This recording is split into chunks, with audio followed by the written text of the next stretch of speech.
அர்ஷின் நிழலில் இருக்கும் 7 பேர் யார்? அஸ்ஸலாமு அலைக்கும் வரஹ்மத்துல்லாஹி வபரகாதுஹு. அன்பான சகோதரர்களே, சகோதரிகளே, இந்த உலக வாழ்க்கை ஒரு சோதனை. நாம் அனைவரும் ஒரு நாளில் அல்லாஹுவின் முன் நிற்க வேண்டும். அந்த நாளில் சூரியன் மிகவும் அருகில் இருக்கும். மனிதர்கள் வியர்வையில் மூழ்கி கிடப்பார்கள். எந்த நிழலும் இருக்காது. ஆனால் அந்த கடினமான நாளில் அல்லாஹ் தனது அர்ஷின் நிழலில் சிலரை பாதுகாப்பான். அந்த நபர்கள் யார் தெரியுமா? இன்று நாம் அந்த 7 பெருமக்களை பற்றி பார்க்கப் போகிறோம். நபி ஸல்லல்லாஹு அலைஹி வஸல்லம் அவர்கள் கூறினார்கள், 7 பேரை அல்லாஹ் தனது அர்ஷின் நிழலில் பாதுகாப்பான். அந்த நாளில் அல்லாஹுவின் அர்ஷின் நிழலை தவிர வேறு எந்த நிழலும் இருக்காது. இந்த ஹதீஸ் மிகவும் முக்கியமானது. ஏனென்றால் இது நமக்கு வாழ்க்கையில் எதை முன்னிலைப்படுத்த வேண்டும் என்பதை கற்றுத்தருகிறது. முதல் நபர், நியாயமான ஆட்சியாளர். ஒரு தலைவர் அதிகாரம் இருக்கும்போது கூட நீதியுடன் நடந்து கொள்வது மிகவும் கடினம். அவன் யாருக்கும் அநீதி செய்யாமல் உண்மையை காப்பாற்றினால் அல்லாஹ் அவனை அர்ஷின் நிழலில் வைப்பார்.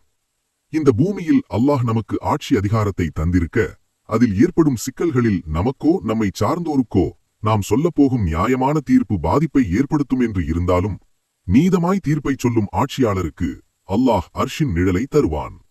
இரண்டாவது நபர், இளமையில் அல்லாஹுவை வணங்குபவன். இளமை என்பது ஆசைகளின் காலம். வாலிபம் முறுக்கேறி இருக்கும் காலங்களில் மனிதன் மனோ இச்சையை அதிகம் பின்பற்றுபவனாக இருக்கின்றான். ஆனால் அந்த நேரத்தில் அல்லாஹுவை நினைத்து வாழ்பவன் மிகவும் சிறந்தவன்.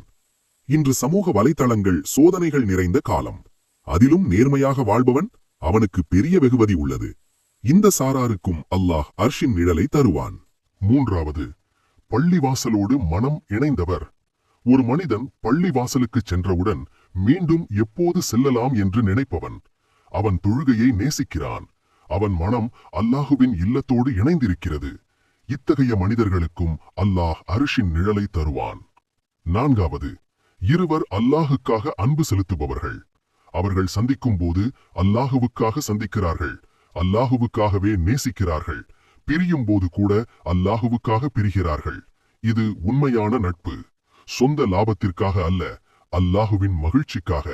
இவர்களுக்காக அல்லாஹ் அர்ஷின் நிழலை தருவான். ஐந்தாவது, ஒரு அழகான பெண், அதிகாரம் கொண்டவள், ஒரு மனிதனை தவறான செயலுக்கு அழைக்கிறாள். ஆனால் அந்த மனிதன் தவறு செய்யும் அனைத்து சூழ்நிலைகளும் அமைந்தும் சொல்கிறான், நான் அல்லாஹுவை பயப்படுகிறேன் என்று விலகிக் கொண்டான். இது மிகப்பெரிய சோதனை. அந்த நேரத்தில் அல்லாஹுவை நினைத்தால் அவன் உயர்ந்த நிலையை அடைவான், அர்ஷின் நிழலை பெறுவான். ஆறாவது, ரகசியமாக தானம் செய்பவர்.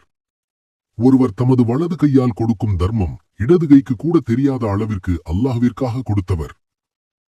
அவர் புகழுக்காக அல்ல, அல்லாஹுவுக்காக செய்கிறார். இது உண்மையான ஈமானின் அடையாளம். இவரும் நாளை அர்ஷின் நிழலில் இருப்பார். ஏழாவது, தனியாக இருக்கும்போது அல்லாஹுவை நினைத்து அல்லாஹுவின் அச்சத்தால் கண்ணீர் சிந்தியவர். அவன் யாரும் பார்க்காத நேரத்தில் அல்லாஹுவை நினைக்கிறான். அவனுடைய கண்கள் கண்ணீரால் நனைந்து விடுகின்றன. இது உண்மையான தக்குவா. இது உள்ளத்தின் தூய்மை. இவரும் நாளை அர்ஷின் நிழலில் இருப்பார். அன்பான சகோதரர்களே, இந்த 7 வகை மனிதர்களில் நாம் எங்கே இருக்கிறோம்? நாம் எல்லாரும் இந்த பட்டியலில் சேர முயற்சி செய்யலாம். ஒரு நல்ல பழக்கம் இருந்தாலும் அது நம்மை அந்த நிழலுக்கு கொண்டு செல்லலாம். அந்த நாளில் நிழல் கிடைப்பது மிகப்பெரிய அருள். அல்லாஹ் நம்மை அந்த 7 பேரில் ஒருவராக ஆக்குவானாக. இந்த வீடியோ உங்களுக்கு பிடிச்சிருந்தா லைக் மற்றும் ஷேர் செய்யுங்க. மேலும் இதுபோன்ற இஸ்லாமிய நினைவுறுத்தல் பெற வீடியோக்களுக்கு சப்ஸ்கிரைப் செய்யுங்கள். வஸ்ஸலாமு அலைக்கும் வரஹ்மத்துல்லாஹி வபரகாதுஹு.